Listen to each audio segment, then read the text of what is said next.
Welcome to Top Rated Gym Podcast for the gym owners aiming to take their business to the next level. I'm your host, Andre, and I'm interviewing top performance, best rated, highest revenue, fastest growing gyms in the world, regardless if they have a single location or empire of thousands. If you own a gym and looking for ideas how to get more leads, increase conversion, grow your membership base, or facing troubles with customer retention, maybe your employees or operational challenges, this is your podcast. Let's get started.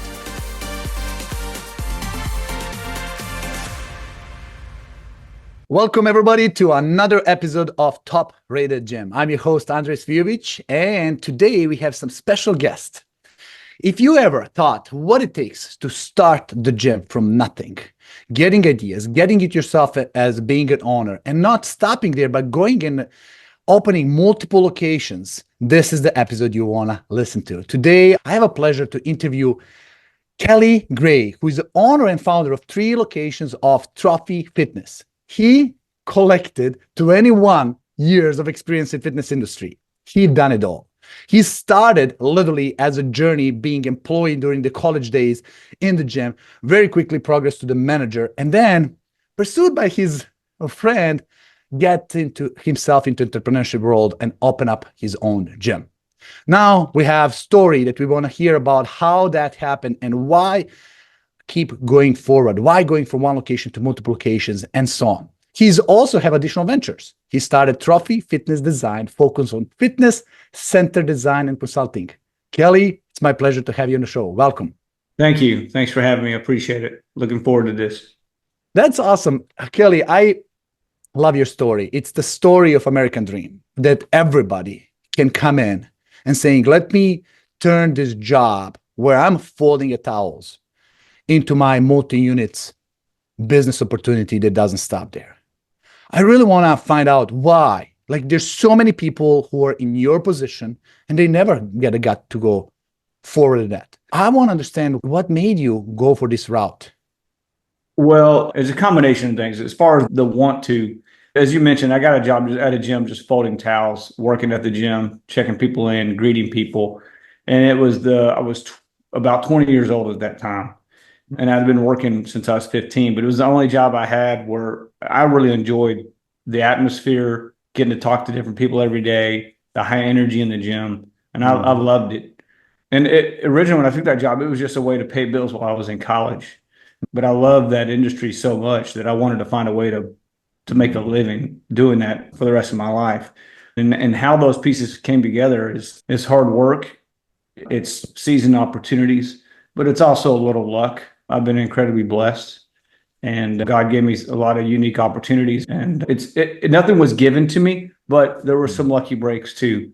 And yeah, an American dream to be able to do that. And I can tell that you're a person who can recognize and appreciate things, and you can call it luck, quite frankly.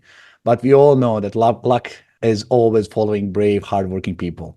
Somehow luck avoids people who are lazy and going in a different direction. It's almost like a support to what you're doing, saying, okay, I'm with you here. I believe what you're doing and what you want to accomplish. Let me show myself in a way of luck and coincidences. Well, I tell that to my kids, right? Like it's called luck, but really it's hard work meeting opportunity. Yeah, you got the want to, and the want to is where you put the hard work in, right? Everybody wants to be successful. But are they willing to get up early in the morning and improve themselves every day? And then when those opportunities do present themselves, you're ready to jump on them, right? And so you're right. I mean, I say luck, but it's just opportunity meeting the hard work and the right times. And you got, let's say, lucky, or you work your ass off to get to own that location, and you learn a lot. You already know working in the business as being an employee, knowing everything around the gym studio, but the skills to own the business and having different responsibilities of the payroll and the vendors management and other things were not something that's exposed to you early on as employee. So you learn that and you get to the next level. But tell me, majority of the business owners, majority of the gym owners are now single unit operators.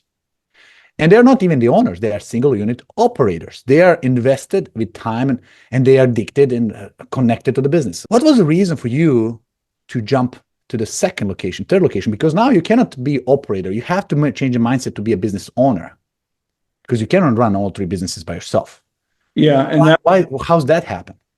so I knew, so when I started, I was personal training. I was trying to do everything, work on the front desk, personal training, selling memberships. And I had people that helped, right? I had other front desk folks. I had some other personal trainers, but it didn't take me long to learn that if I was going to make it in this business and be able to make some good money, have a successful gym, but also be able to have the time to go do what I wanted to do, go be able to hang out with my kids, watch their games. At that time, I didn't have kids, but it was a dream of mine.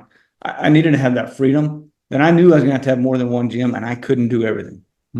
So I told myself at an early age that I was going to surround myself with the best people I could find, make sure we had good systems in place, which allowed me to then go start the second one. And when I went and started the second one, I had to make sure that the first one didn't fall off, right? And so it took, not to say that all that was smooth, but opened the second location, it gets profitable. And then 2 years later, we opened the third location. And at one time I had 5. I sold a couple off, but really it's about surrounding yourself with good people. You hear that all the time, but it really is true. Pay them well, but then also you have to have good systems in place, good checks and balances. You can't just trust that people are doing what you've hired them to do. You got to trust but verify. And so it's having systems in place, key performance indicators, know what those are, look at them. So you're working on the business and not actually inside the business. And listen, you kind of started the brand. Trophy Fitness was not a franchise, in my understanding, that you just bought into it. No. So it's like you have to do it, everything from scratch. Have you ever considered buying into franchise and getting business in a box or creating everything from scratch? Well, I looked at that even as recently as like 10 years ago. We looked at a franchise to basically essentially just buy a business in a box, their systems. How do you do this? How do you do that? Their pricing models, like all the things, the marketing, all the things you have to come up with. I've looked at this franchise and then to be able to grow it that way. But I chose not to do that just because you don't have any freedom in that, right? Like you really have to stick to that franchise's rules, which is understandable, but that's not what I wanted. The other reason is, the most important is, we've been doing this, I opened the first location over 21 years ago. I want to be able to react to something I see quickly. If I see a change in trends, or if I see changes in the economy and we want to be able to switch some things or switch some strategies, I want to be able to move really, really fast. And having a franchise, you don't have the freedom to do that. Got it. There's a lot more rules to be obeyed, and contractual limitations and regulations within franchise that sometimes are good for people who are not creative and they want to follow the processes. But in your case, seems like you're a very creative person who likes to put things in place. And you mentioned one thing: good people and processes. Like you repeated it twice. You have to have good people and you have to have processes. Before I ask you that question, I want to know, where do you see yourself and your business in 2034, like 10 years from now? So you mentioned this in the opening. Probably like 15 years ago, I started a consulting and design part of the business, where we work with developers for high-end office and high-end multifamily developments and some commercial facilities, country clubs, where we come in with them when they're thinking about putting in a gym. We tell them, how big does it need to be? What does it need to look like? What do the locker rooms need to look like? How many showers, toilets, sinks, lockers? How much equipment do they need? And we did that 15 years ago, and that's been really successful. We've done over 500 projects. Wow. So that's a big part of our business now. And then about 12 years ago, we started corporate fitness management, where we're managing corporate fitness centers, because we were building massive fitness centers, consulting on them. And then we asked the question, who's going to run this for you? Who's going to staff it? Who's going to put towels here? Who's going to put toilet paper here? So we solved that problem. We saw this was going to be a need, and we did that. So that's another part of our business. And those two things are our main focus. So in 10 years, to answer your question, I'll still have my 3 facilities because I have longer term leases than that. We may add another one that's corporate owned if the right opportunity comes about. But the main focus is to grow that corporate management side and the consulting side. Last year, we grew those two by over 50%. And Wow. so in 10 years from now, I'm hoping we have at least double the number of corporate management facilities we have under our umbrella right now. And on that point, my goal is to grow our leadership team, hopefully from within. But if we can't do that, then we'll go external. But that's our goal. That's impressive. So you pretty much have multiple streams of income and Yeah, we have multiple three parts of our. totally independent, almost not correlated strategies because different market, different opportunity, different revenue, and you are allocating your time and resources not all in one bucket, one brand, multiplication going deeper, but you're kind of casting the web wider, but it's Mhm. still relevant to your skills. So it Correct. says, okay, I know this, I created, I showed it, I proved it, I have examples. And then let me help you create those. And then you saw it as a, okay, I created these designs for you who execute it. But now you recognize there's a problem after that. And that's management. Who's going to Mhm. manage it, hire it, process it, bring you towels, and so on. That's right. So what I'm finding from this is every time we offer one solution, immediately another problem is created. And immediately another opportunity is created. It seems like, okay, there's a problem. There's this design need in the world. A lot of gyms are crappy design. I have a skills. Let me offer that. And then you design them, and then still they have a problem after that, how to run it. And you can keep extending your revenue and make it almost like a recurring revenue by adding more value and solving one problem at a time. And that's exactly what happens with you right here. Yeah, that's exactly right. Yeah. And that's when I talked about opportunity, that's what I'm talking about. Like I had my facilities that I owned, and then a real estate developer worked out of one of them. And he's like, hey, I'm building a big fitness center, one of my office buildings. Do you mind taking a look at these plans?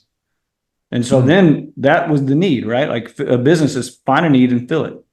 We Mhm. did that design. That was our first project in downtown Dallas in like 2006 or something like that.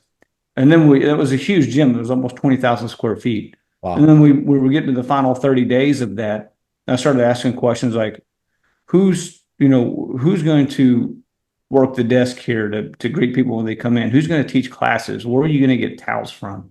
Who's going to provide water? All these things. And so probably a week before they opened, they got back to said, hey, we got to get this thing staffed. We got to roll it. Let's get going. And so you're right. Like that's our three. We have three tentacles of our business. We have our corporate owned gyms, we have Mm. consulting, and then we have our corporate management. And they're all like the skills you need for those three businesses are all one set of skills. Mm. Um, we're just masters in one thing, and that allows us to do those three. Wow. I love design and I can recognize good design. And recently I was looking forward to design my office and I hire really professional interior designers 3 times. And none of the designs they did, I applied. Quite frankly, they all designed such a beautiful office that I couldn't reproduce. I was like, here's design, figured out how you're going to make it happen. Yeah, So design is one thing. If you design things that nobody else can fulfill it, like that's not design that yeah, you want. At the end, I had to take a matter in my own hand and learn the design software and put the things that's available in the market to put it together. But yeah, design is not how it looks. Design is how it works, yeah. mostly. That's And right. and, and wow, you have definitely passion. But let's touch that point. How much design impacts gem success? Like, can you make example of one design elements that you recognize in the bad gyms that if you walk in a gym that's suffering financially and says, okay, if you change things around, this will be a lot better. Is there things you can point out like that? Yes, the simple question: design does affect the success of the gym. 100%, I believe that. Mhm. And but I think you have to find out who's your market, and then Mhm. you need to design to that, right? So we have a high end clientele that want high end service, right? They want you to greet them by name when they come in. They want a towel service. They want it clean. So my gyms don't look like a nightclub. There's some gyms that do dark and neon lights and music blaring, and that's fine if that's who you're going for. So I think the design needs to match the business Mhm. model. Who are you going for? The other thing is, I think the biggest thing is, I think your design needs to look clean. It needs to be sharp, not a lot of stuff out. And as far as it comes to equipment, everything needs to have a place. Wherever it gets picked up from, it needs to be put back. That way, when someone walks into the gym for the first time, it just doesn't look like a total mess in there. Because that's one of the number one reasons people leave a gym is a lack of cleanliness or their perception of lack of cleanliness, right? Yes. So if things are organized, it helps that way.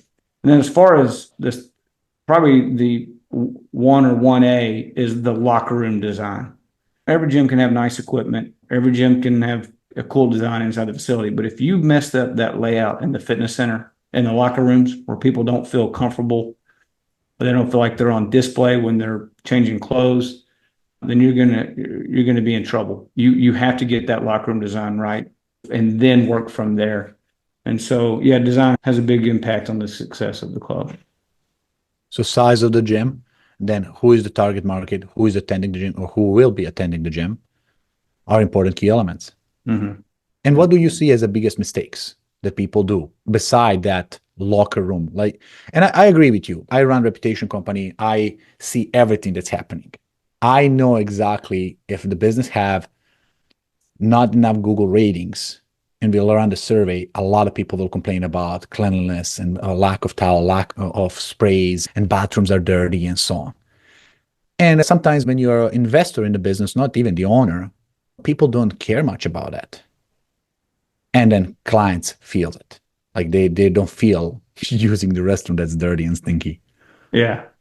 Well, the biggest design flaws are in the locker room. You'd be surprised how many times we look at a locker room design and there's a sightline issue, meaning you swing that door open, you can see in where someone could be changing clothes, walking by with minimal or no clothes on.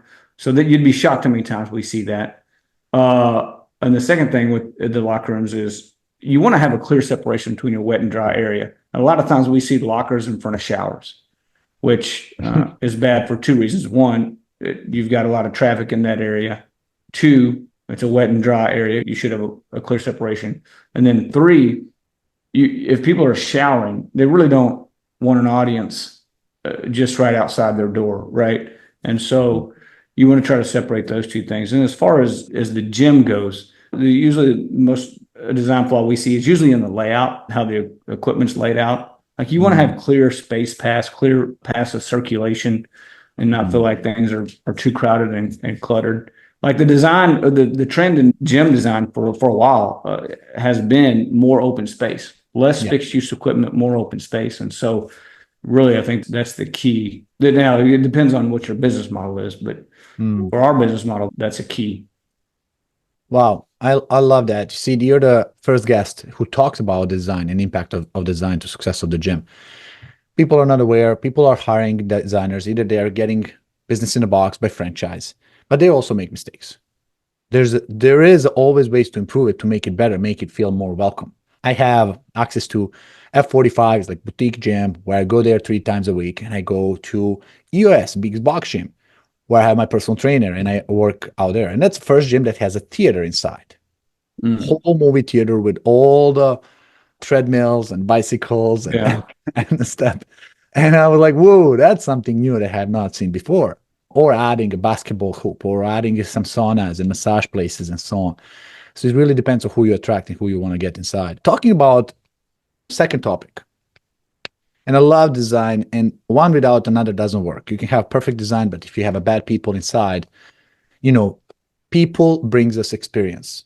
Every time you go to somewhere on vacation or a cruise ship or something, you remember how people behave. And that experience that you experience local area or the gym area. You kind of figure that part out. From being on the side of being employee, knowing what you don't like from the management, and then applying it to your future hires. So I want to learn from you. What did you learn as employee that you want to apply to your future gyms, or things that you want to change? What things as employee you didn't like or you like that's now currently in your systems? Well, what I wouldn't say that I didn't like, it just wasn't something we did well when I was an employee, is service. Like as you mentioned, fitness is very personal, right? Like you're going to see the same people pretty much when you're in there. You're going to have a routine. You're going to go in the same time. So our big deal is service. We hammer that home every time we hire someone, when we train someone, when we retrain someone. Is we want to make the, as cliche as it sounds, we want to make this hour they're in this gym the best part of their day. Because you don't know what's going on in their life. Everyone's dealing with something, right? So when they come in that day, you want to, hey, Andre, how you doing? Good to see you. You know, just greet them when they come in. Right when they come in the door, boom, greet them. Offer them a towel. Do you need a water today? Just anything like that. And then anticipate their needs. This is the hard part of our staff, is it comes with a little bit of experience. We try to anticipate someone's need. Like if you're at the desk and you're watching, seeing what's going on, and you see someone on a treadmill or a piece of equipment, and they're looking at it intently for a few seconds, they're trying to figure something out. So feel free to walk over there and say, hey, can I help you with this? Do you have a question about this? Right. If you see someone doesn't have a towel and they're just sweating everywhere, you want to go up and offer them a towel. So it's about service. It's about trying to make that workout, the time that they're in there, the best part of their day. Like I said, greet them by name, thank them for coming when they leave. We tell the same things to our group X instructors when they're teaching a class. Introduce everyone to the start of the class. They're all part of a team. At the end of that class, kind of huddle them all up, say, great job, congratulate all of them on a good workout, and then thank them for coming on their way out. So it's service. Also part of that service, though, is the back end of that gym, the cleanliness, right? Yes. Do we have clean towels out? Make sure we always have clean towels. Is the gym clean? Like all those things, that's all part of service. We can greet them by name all we want, but if they're scared to get in those showers because they think they're going to get some kind of fungus, it doesn't matter. Like all those things go together, like cleanliness and service. And so that's what we focus on. That's what we'll continue to focus on. And I think now to be more important than ever. For 21 years, we've been doing this. And I think right now going forward to be more important than ever, because people are either going to join low cost, no service model, right? Like they'll just join one of those clubs where they're paying $10, $19 a month and they got every piece of equipment you can imagine, right? Or they're going to join a club like ours where they're going to pay more. We're not going to have all those services, but we are going to know their name. We are going to offer towel service. We are going to offer recovery. We're going to have the best trainers we can find. That's how we're going to separate ourselves. And I think it's going to be more important going forward. And you go on the quality, not the quantity. You go on the people who really want the results, not just membership and calling themselves a gym member, never going inside, and people that you care for. I agree with you. And probably you walking to the gym, very quickly you can spot the level of the services. I remember the story when I attended one of the conferences. And it was a story by the founder of a restaurant chain that had 50 locations. He said something I will never forget. He says, by me walking into that restaurant in less than a second, I can know for sure how my restaurant is doing. Just by walking open door and glancing over the room. We're like, how? He said, we have a rule that all employees have to do everything from tidying up the chair, cleaning up the tables, making sure everything runs on time. And it's a step-by-step process from cleaning the bathrooms to cleaning the storefront. Like everything has to be tight. And the last thing on that checklist is a salt and pepper shakers that sits on a table. And they have to be aligned. They have to be full, clean, and aligned north and south. Kind of crazy. Perfectly centered on the table, line north-south, full to the max. Right. And he said, if I walk into the restaurant and I see they're not aligned, they're not centered, or they're not full, they're not catching up on other things as well. Because the last thing what has to be done, it's not done correctly, who knows how many other things are falling apart. So it's right. Like, how can you apply this to business? You walk in and you see the paper towel that you use to clean machine. If they're not there so people can clean the machine themselves, there's another problem. If I grab a spray bottle and it's empty and I can't even spray the machine or paper to clean it up, there's a problem. And we know that happens more than once. That's right. How do you measure it? Like, how do you enforce it? Because you're not always there. How do you know if they're doing the right thing? That's the hardest thing to do. It's the hardest thing. So we have to set a plan, right? Like this is our plan. This is what it looks like. And we have to train from that. We train when we hire them. We retrain when they've been with us for a while, but it's it's every day. You have to stay on top of it every single day because it's easy for to say, but it's harder to do. It's hard to execute. And there's a book we read about, we're always reading books about service. And I forget the title of this book, but the founder of Shake Shack wrote it, I believe. And it's constantly moving they keep the salt in the center of the table. It's constantly pushing that salt shaker to the center. Even if it's off just a little, you constantly pushing it to the center. So every time I walk into the club or anyone from our leadership team, I tell them, just a quick, it doesn't take any time at all, just to look and see if we're following our own rules and applying them. And so it just takes a little push. You don't have to be just like overly aggressive with your staff, but by any means, you just constantly just a gentle nudge, like, hey, have you cleaned the treadmills this shift?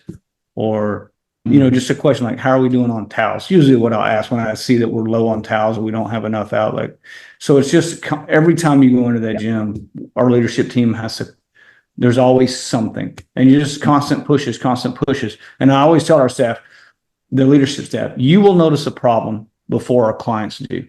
So if you address it when you notice it, it may not ever be noticed by the clients. But that is the hardest part of service, is training the staff, retraining the staff, and just constantly pushing them. Consistently inspecting their work. People respect what you inspect. And they need to know there is a quality assurance on their work because they are doing it to make sure that gym doesn't provide disappointing service and so on. Correct. Yeah. Wow. And you mentioned KPIs that you like to track your business about. Do you have any KPIs that relates to people, culture, customer service? Or if not, what KPIs are your favorite? KPI on service is hard. We'll send a survey out once a year to our members, kind of asking things, but that's not really a true. Most time, the people who are satisfied with you are going to fill those out. You may get a few disgruntled people, but the KPI on service is hard. Really, you have to see that. You have to just watch it and see. And so when I'm working out in there, I'll look around and see, are we greeting people when they come in? So the service one is hard. We do look at, sometimes you'll get a lot of truth when people cancel. We have a little thing that we want to have them, just a quick little survey where they rate locker rooms, front desk staff, management staff, things like that. And then a reason for cancellation, any notes they want to add. Sometimes you'll get some good feedback on there and you open your eyes to, okay, we need to address this, or we need to do a better job of this. Anytime you do get a complaint, though, we run by the rule that if one person tells you, 13 people are thinking it, they just haven't told you. So if one person tells you, something's wrong with this piece of equipment, there's 13 others probably who have noticed that, but they just didn't come tell you. So anytime someone gives you a complaint or tells you something's wrong, you got to react quickly. And so we give our staff the ability to, when there's a problem, fix it. And if you can't fix it, you send it up right away and let's get it fixed. And that's the difference between being proactive and anticipating problems instead of reacting. Because once you react, a lot of people already felt it. Either broken machine, like, oh, I try machine, it's broken, doesn't work, it just broke, and 15 people probably tried it. There's no sign out of order. And like you said, 13 person came to the front desk, says, hey, something is wrong with this machine. Yeah. Or things are dirty, or I'm missing towels. So that's such a huge point. It's not like, it's one complaint, we'll wait for another one. No. One represent 13 at least. And depends how many people you have, how approachable you are, maybe even more. Yeah, exactly. The fact that they're not telling you the problem, it doesn't mean the problem does not exist. Yeah, or they assume you already know about it. Right. So, yeah. And anytime something is out of order, we put a sign on it, but we also put an estimated date that it'll be repaired. Because we want them to be informed, and we want them to know that we didn't just put a sign on here. We've either ordered the part that needs to be ordered. We've done something to get the ball rolling to get it back in place. That's new. I have not seen that in any gym I've attended. Yeah. Like, okay, we understand out of order is going to be done by that day. We'll get it back. That's brilliant. Yeah. Now, when you hire people or you consult people for these facilities that you design and you offer management services, the good selection of the candidates up front is very important, you would agree. And even if you're hiring for yourself or consulting somebody to hire, can you share what's your filtering process? When we're How hiring do you know them, who is in when you're hiring employees? well, they got to have the personality, Mm, right? Like they got to be easy to talk to, look you in the eye, because this is a personal business. Like you're going to be dealing with the public all day. And so mm, you could be a brilliant trainer, have a master's in exercise physiology, but if you can't carry on a conversation with someone, if you're not easy to talk to, if you're not smiling, if people don't enjoy being around you, you're not going to be successful. And mm, so that's why the in-person interview is so important to us. Like, mm, yes, we want we prefer to hire degree personal trainers when we're hiring trainers. mm, So that's just to kind of get you in the door. But really, you win the job with your personality.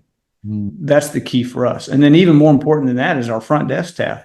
If mm, your front desk staff, and you're folding towels and you're greeting people when they come in, like what I did when I started. Usually, you're the lowest paid, mm, but in a lot of ways, it's the most important position because they're seeing more members every day than I am. mm. And so, again, that's where the personality comes into play. Whether that's their part-time job, full-time job, whatever it is, they have to be able to talk to people. They have to, have a smile on their face, just being enjoyable to be around. So that's the key. It's what I call, like, do they have it? It's kind of hard to explain, but we I want to was hire people for their fooled before. personality. I agree with you 100%. But I was fooled before. And I even have two levels of that. For example, first level is create a video in the application process. I want to see your personality when you have time to prepare yourself. Like create the best version of video, send it over. And you'll be surprised how many people really submit crappy videos from the phone, like not even prepared, not following the script or the instructions. It's like totally all over the place. It helps us out, eliminate a bunch of them up front. But also they come on the interview really pumped up and ready. And then later you find out they're half of the time on the cell phone. They're making excuses about coming to work. There's always somebody in the family has some kind of emergency that they need to cover. Like there is a personality level that can be really fake for a short period of time. Yeah. And it does not represent their character, inner willingness. Like you have that in yourself as a gut. I love it. You started this call by saying, I love what I do. I want to do it for a living. And that made you progress to where you are today. Not everybody is there because they love to do it. They're there just to make a buck and move on with their life. Is there Yes. any test you're operating? Like, how do you know you don't make mistake? Or you really have a gut feeling that's good? Well, we don't get it right every time when we hire someone. I mean, I like your idea of having them do a video. We don't do that, but yeah, we don't get it right every time, but it is good to be able to talk. It's just to see how easy they can talk to you in an interview, right? Like we just usually start the interview off with ask some questions about themselves. Where are you from? What do you like to do? And if we feel like we're having to pull those answers out of them, then it's going to be a little harder for them to just talk to a complete stranger when they walk Correct. in.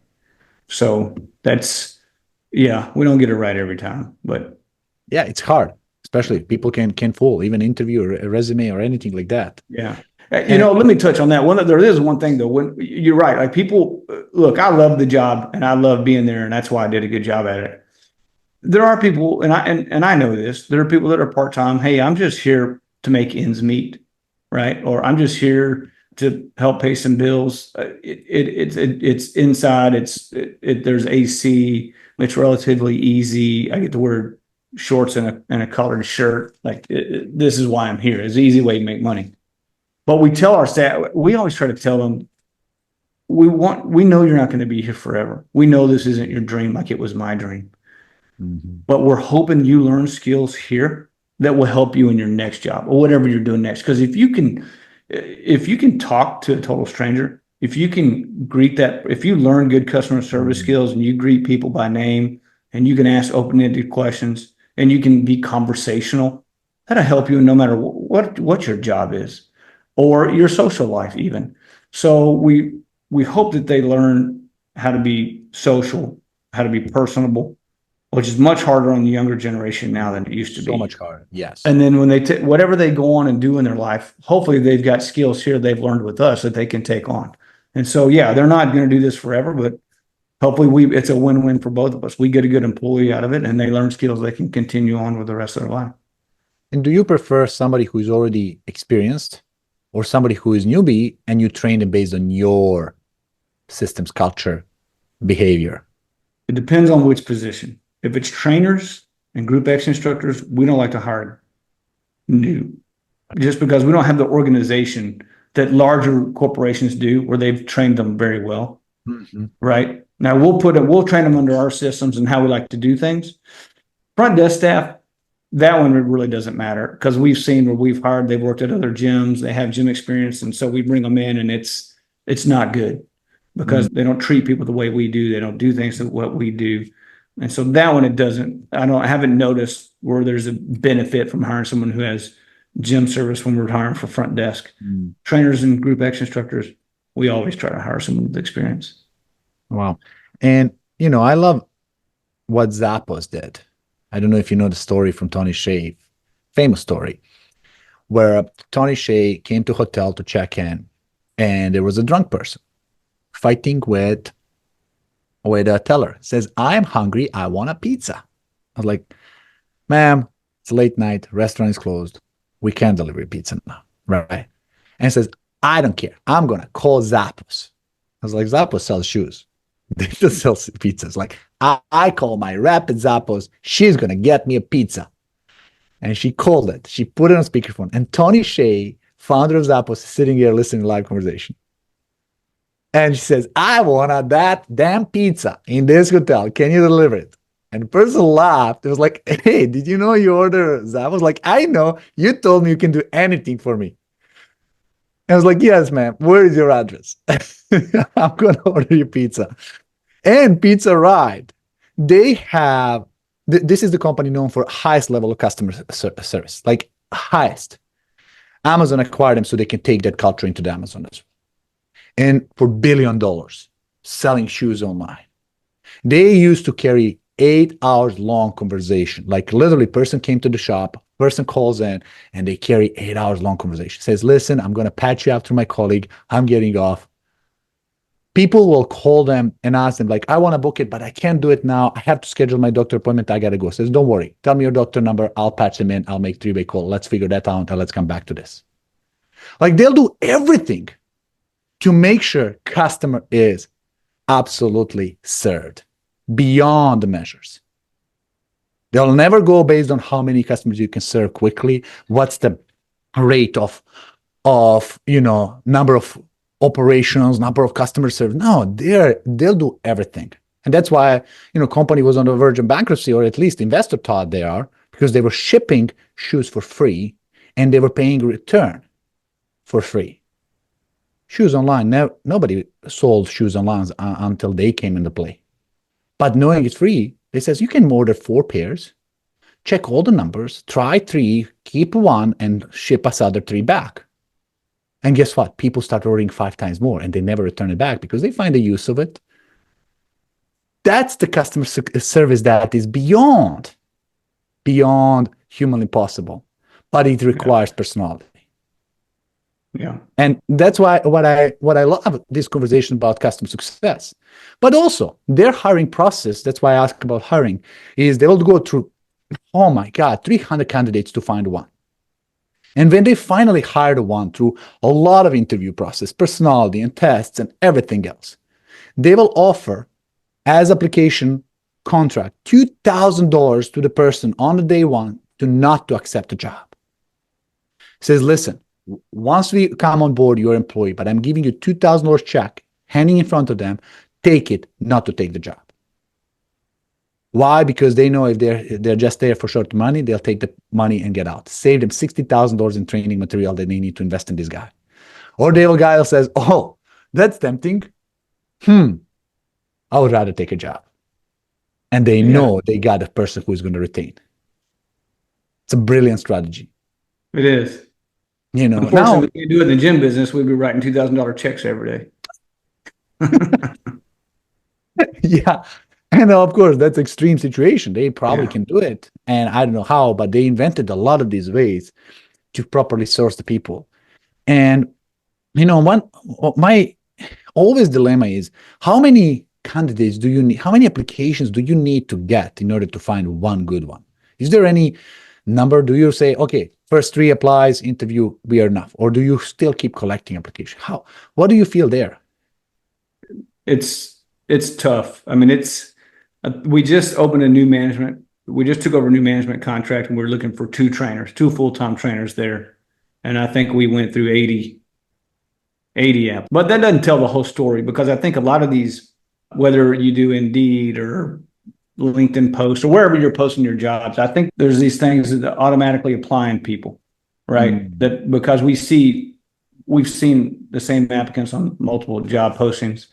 So that, I mean, I don't think that tells the true story, but it is hard to find. It is hard to find the person you're looking for. You got to know who you're looking for. What do you want? What does this person need to be successful? So that it's good for them and good for you. Yeah, on the last one, we went through that many applicants to find two. Now, sometimes we get lucky, and one of the first few people apply happens to be what we're looking for, or we'll send a company notice out, and they'll have a friend who's just last month we hired someone that was a friend of an employee that wanted to relocate from Montana, and that worked out pretty well.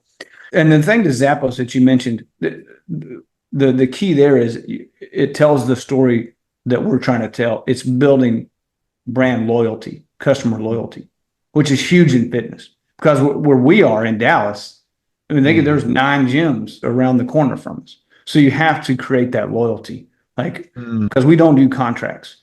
So our members can leave any day they want. So you have to build that loyalty where hey, I love this place. They know who I am. It's like Cheers. Like I walk in, they know my name. This is where I belong. And that's what Zappos was doing. They're just creating brand loyalty.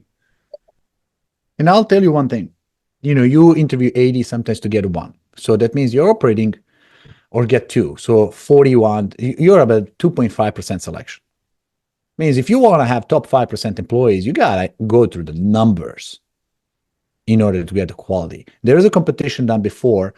The university did research with the students, and they said half of the students will do a pot class, like making clay pots. Another one, so two of the groups, one has a project to make the best quality pot, best quality pot, and then present at the end of the contest. Second group had contest to make as many as possibly they can. Right, just quantity. One is focused on quality, another one is focused on quantity. And experiment was repeated multiple times. At the end, both groups would represent single unit to see which one is better. And guess what? The one with the quantity always win, because they have iterations and iterations to make it better. Quality comes from quantity if it's properly managed, properly done. And, have you ever considered recruiting? Because I believe, my own belief is the best employees are already being taken. They're employed somewhere and they like the job. And A players are usually not on the market. If A player comes on the market, it's snatched right away into other companies. Rarely they even need to go to job market and search and interview. They're known. Either they're going towards their own business, or they're very, really quickly finding another one. So is there a such thing in the fitness industry where there's an employee referral program? Very hard for a brand new business. But in Referrizer, we did something that we turn every one of our employees as a recruitment resource. So when we open job post out and you got to pay a recruiter, we pay our employee as a recruiter fee. And they all know the people. They all know the programmers and developers and people in customer success. And they're usually pursuing them, says you should come work with this company. And they're talking nice about companies just because they want to bring them in. And when they bring them in, they want to help them, so they don't want to look bad in front of the management bringing B players. So they'll help them really become A player by helping them, onboarding them, being their coach, mentor, and so on. Because they get reward if the employee stays for 6 months, like a recruiter, to go through the probation period, and they'll make sure they did. Mm-hmm. So when we start, a lot of employees in my company, majority are recruited by existing team, brought in, and they're incredible people you can trust, people who stick to it. So does anybody in the fitness industry have internal referral, employee referral program, and rewards for the recruiting. Stealing almost employees from other places, knowing like I know other gym owners. They all know each other. They're Yeah. buddies. Yeah. It's interesting that you say that, because some of our best employees that have been with us for a long time were a referral from a current employee. Yeah. Now, when we say, I mentioned this earlier in the podcast, when we know we're going to hire someone, we send notice out to the company. Hey, we're looking for this, we're looking for that. We could do a better job of incentivizing that, right? Because you can send that out, and they may think, oh, well, I know so and so who probably like to work, but I'll get to it later. But if you incentivize that, like, hey, help us find this person, and you'll get X. Well, then now it becomes to the top of their mind, and maybe they'll look for it. So, yeah, it's funny you mentioned that, or it's interesting that you mentioned that, because I think that's key. And yeah, if they're good at what they do, they're already employed doing that. Yeah. That's this conversation can go on and on. Employees are backbone of the business, and also source of the challenges if not done right. So it can be greatest benefit and a worst nightmare if you don't do this part right. So I really appreciate this deep conversation about both topics. Thank you. Yeah, no doubt. Awesome. We're wrapping up. Kelley, you are a gift. Thank you so much for attending today's podcast. Audience, myself, and everybody is really grateful for your story. Being capable of starting a business, expanding to multiple locations, getting into another ventures, and consistently thinking to adding value, diversifying income, and focusing on what matters and processes and people. Today's conversation was incredible, and I'm blessed to be here with you. Thank you for your attendance today. Thank you. Appreciate it. Thank you guys for watching. Make sure you subscribe, like, and share, and I'll see you in the next episode. Bye, everybody. Wow, what an episode, right? Thank you guys for tuning in into this top-rated gym podcast. We hope you found valuable insights and practical tips to help you tackle the challenges of gym ownership. If you enjoyed this episode, please subscribe, rate, and review the podcast on your favorite platform. We want to reach the community. With your help, we can be the biggest contributor, biggest resources for you and other gym owners. Don't forget to follow us on social media, Instagram, Facebook, Twitter, all of them, YouTube. If you have any questions, feedback, or topics you would like us to cover, or people you would like us to interview, or if you want to be interviewed on the podcast, reach out at topratedgym.com. Stay tuned, stay motivated, keep pushing your gym to the top. Until next time, this is Andre signing off. Bye.